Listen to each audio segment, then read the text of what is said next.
Donc nous, on aurait intégré cet extrait dans une leçon sur intitulée « Y a-t-il de l'indicible ?» On aurait d'abord, c'était vraiment pour la fin de la leçon. D'abord, on aurait traité cette question « est-il indicible ?» d'un point de vue des limites intrinsèques du langage. Est-ce que voilà, les mots permettent de tout dire, les mots sont en commun, les jeux d'expression et singulières, individuelles.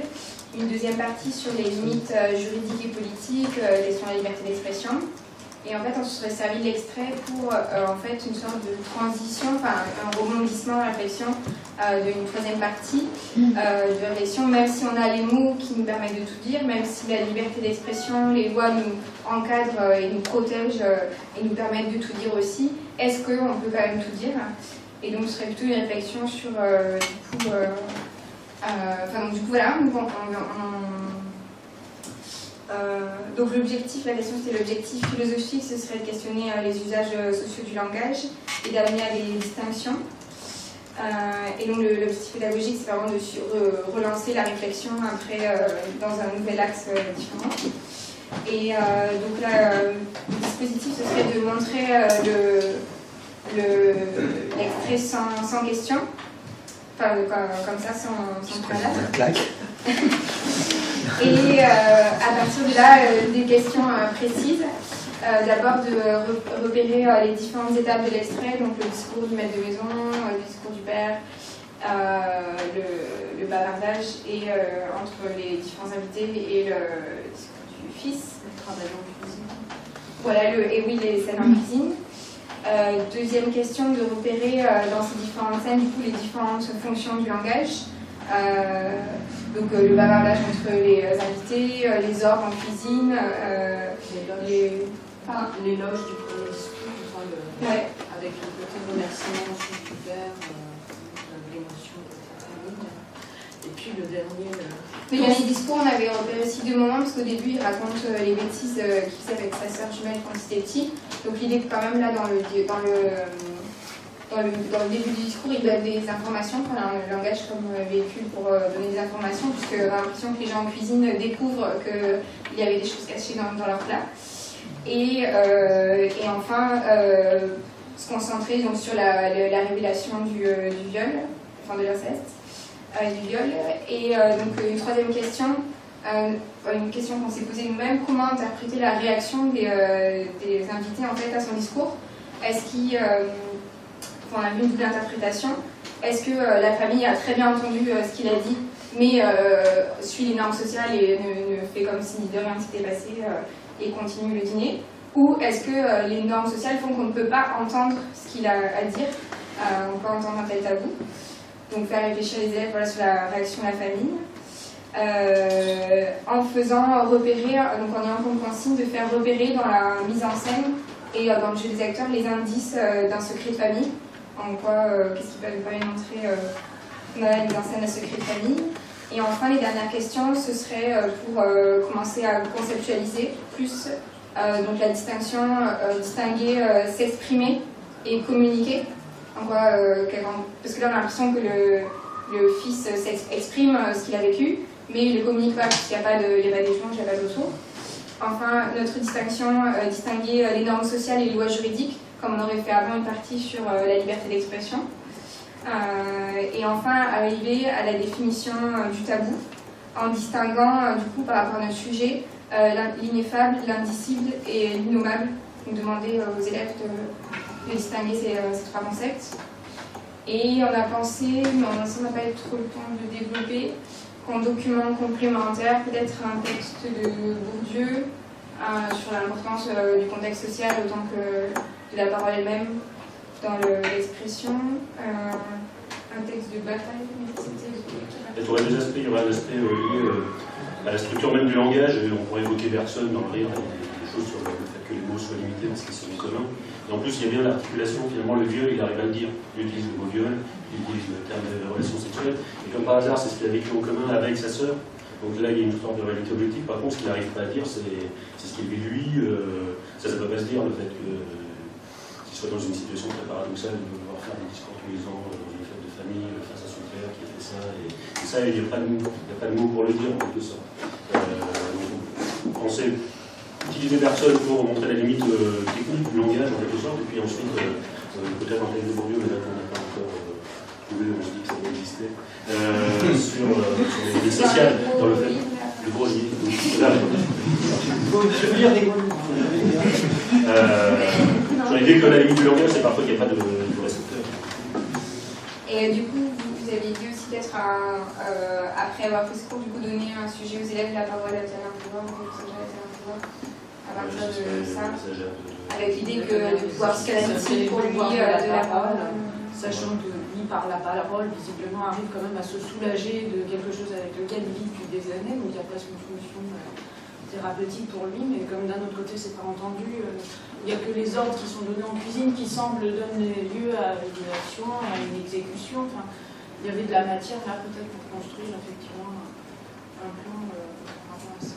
C'est vraiment resté à titre de piste.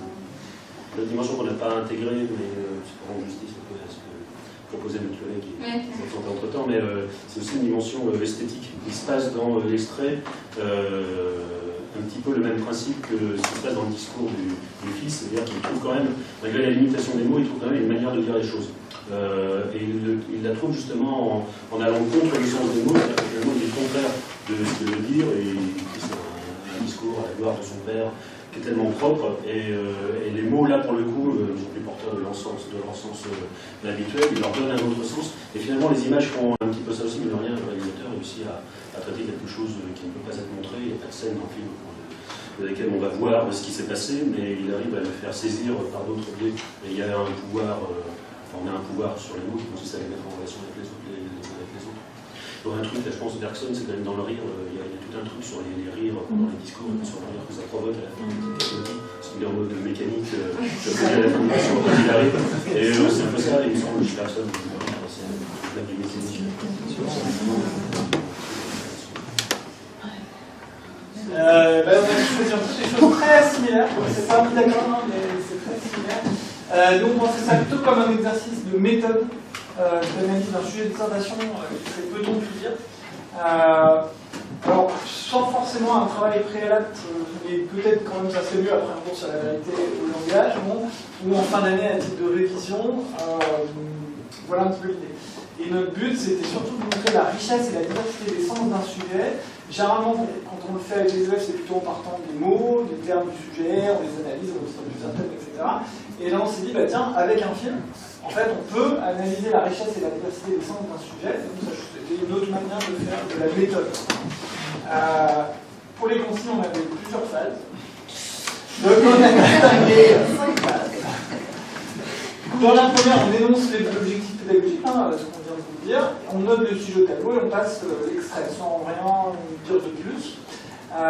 Ils sont par groupe de 4 au maximum. Et pendant qu'on leur distribue la suite des consignes, ils échangent librement sur le lien entre l'extrait et la question. Une première phase d'appropriation. Ensuite, on leur donne une liste d'éléments. Donc, comme vous disiez, on a repéré 13 éléments. Alors, j'ai rajouté parce que c'est vrai qu'on n'avait pas de. Je viens de le mettre. On a discuté de cette question de ce qui se passait en cuisine, mais on n'arrivait pas à lui donner du sens au départ par rapport à ce sujet. Et en fait, avec ce que vous avez dit sur les ordres, le fait que c'est suivi des faits, alors que le discours du fils n'est pas suivi des faits, c'est super intéressant. Il y a des choses à dire, on n'avait pas pensé à ça. Mais on avait repéré plusieurs choses qui sont soit des scènes, c'est plutôt chronologique, donc le discours de l'avènement et du père, la conversation autour de la climatisation, la serveuse qui verse de l'eau sur le frère, les agacements de Mette, la femme du frère, la scène de la soupe, mais parfois, c'est plus général, les rires et sourires dans l'extrait, les silences dans cet extrait, ou un autre point, la manière de filmer avec un document sur Dogma 95, qui est ici... Thomas Wittenberg, donc avec la von Trier, on définit les principes esthétiques qui sont dans ce manifeste, et c'est intéressant sur la vérité et la question de savoir si on peut dire par l'art ce qu'on n'arrive pas à dire autrement, donc la prétention de l'art à dire une vérité de manière peut-être plus adéquate que par le langage ordinaire. Donc voilà un petit peu l'idée. Donc je reviens, toujours phase 3. Alors ils essayent d'analyser avec une consigne qu'on a essayé de noter comme ça. Qu'est-ce que cet élément du film apporte à la réflexion sur le sujet, peut-on tout dire ? Et là, on avait dit qu'on regardait une deuxième fois l'extrait pendant cette phase-là. Et après, peut-être changer la fin. Les post-it. Ouais, on a pris des scènes. J'ai déjà mis à voir un travail de détail. Alors, je ne sais pas si on commente un peu les. Ouais, peut-être différents présenter le passages, lien. simplement pour donner quelques pistes à chaque fois. Donc, sur le discours de l'ami allemand et surtout du père, il y avait cette incapacité à parler, l'incapacité à exprimer l'émotion qu'il peut avoir quand il parle de sa fille. Et donc, une sorte de premier échec du langage, une impossibilité à dire ça. Il pouvait y avoir ce qui se passe en cuisine, du coup, en fait, sur la climatisation, c'était plutôt le langage et le bavardage, le langage creux, le langage qui nécessite le projet. Si on a juste fatigue, on peut pas parler, on peut dire des choses assez gentilles, c'est tout. En montrant bien le décalage entre le discours du frère qui est hyper violent et toute cette fonction du langage qui sert vraiment à rien, qui est complètement anodin et insipide. Alors la serveuse qui verse de l'eau sur le frère, en fait, ça il faudra expliquer un peu avec le groupe, donc il faudra lui apporter un élément supplémentaire, c'est que la serveuse a eu une relation avec le frère sur lequel elle verse de l'eau. Le frère est infidèle, donc. C'est pour ça Il y qu'il a quelque chose qui dit, la voisine. par des gestes. C'est un langage non verbal. Voilà, exactement. Il y aura aussi la voisine et sa femme d'avoir. Oui, c'est ça. Oui, donc ça c'est tout. La cinquième phase, c'est tout le silence agacé, tout le jeu des postures, le frère qui se colle à la voisine, etc. Donc, c'est ces petits gestes qui en fait disent beaucoup, alors même que le contexte social est contraint de ne pas pouvoir l'exprimer. En même temps, on sent qu'elle n'arrive pas à dire à son mari réellement ce qu'elle en pense, et on a noté qu'elle dit son nom à l'autre, visiblement elle est un peu agacée aussi parce que. Il a oublié. Elle a oublié son nom, elle a l'impression qu'elle est niée, quoi, cette femme, et qu'elle n'existe pas. Elle n'arrive pas à dire, à s'affirmer, peut-être. Bon, pour la scène de la soupe, il y avait la question du langage et de la perception. Est-ce qu'on peut tenir un discours véridique sur une soupe?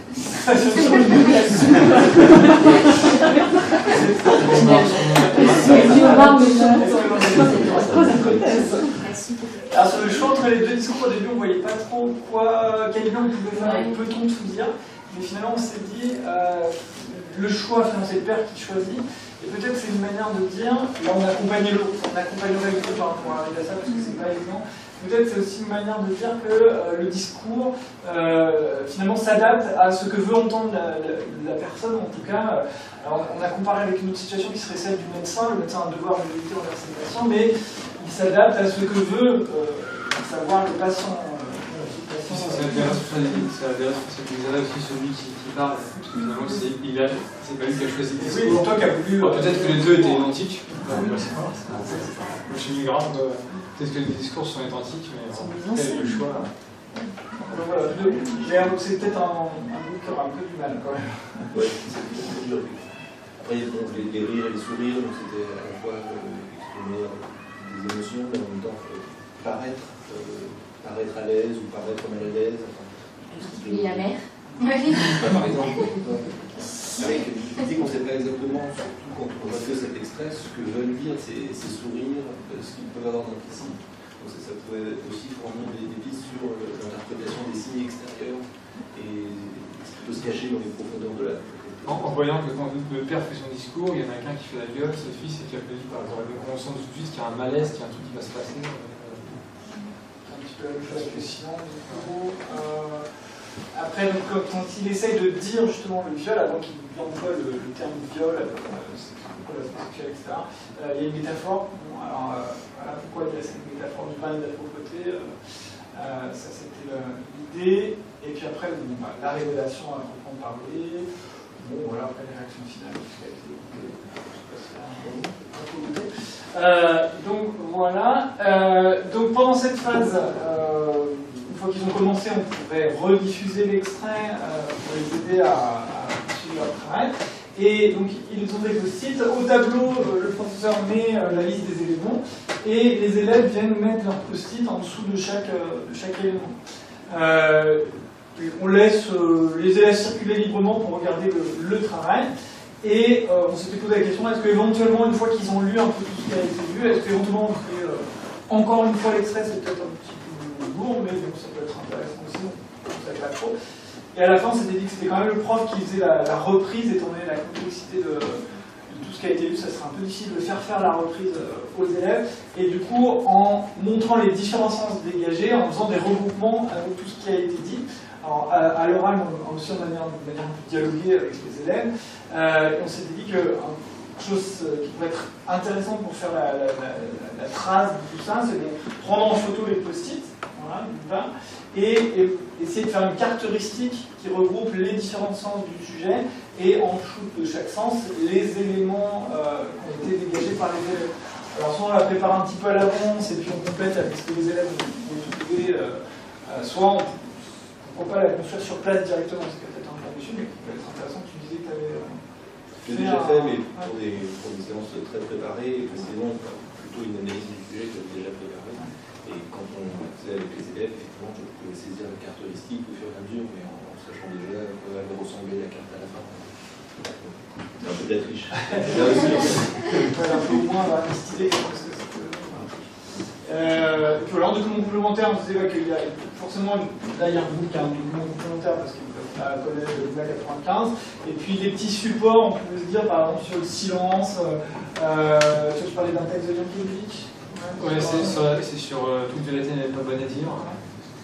Et la vérité se fait en fonction de celui qui peut la recevoir et en fonction du contexte. Et que peut-être que là, on se pose la question, est-ce que c'était le bon contexte et le bon moment de dire ce qu'il a dit. En se demandant est-ce qu'il va dire devant tout le monde, etc. C'est un contexte de fête, etc. Il y a un truc qui tombe quand même dans le... Et on s'est dit finalement, comme il y a à la fin, la fête n'est pas vraiment reprise, on peut faire un malaise, et donc finalement, peut-être que c'est une manière de dire que c'était le bon moment. Parce que finalement, il y en a qu'un qui applaudissait, parce que vous n'avez pas le choix, mais voilà, tout le monde. Donc là, peut-être que tout le monde a vraiment entendu. Quelque chose qui était impossible à entendre en cercle fermé, peut-être. Là, en famille, les gens sont plus éloignés du père, etc. C'est une possibilité, on ne sait pas trop. Voilà, des petits supports pour aider les groupes. Les termes, on pense aussi aux textes de personnes, sur l'omniphage, sur les mots qui ne rendent pas compte de l'expérience vécue, individuelle, personnelle.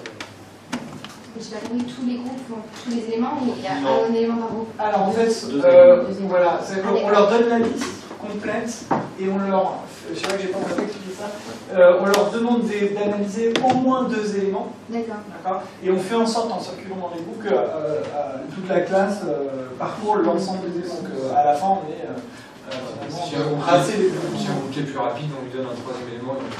Voilà, c'est pour ça qu'on a laissé la liste à tout le monde, comme ça ils peuvent compléter s'ils ont fini leur analyse de 2 éléments, ils peuvent travailler sur autre chose.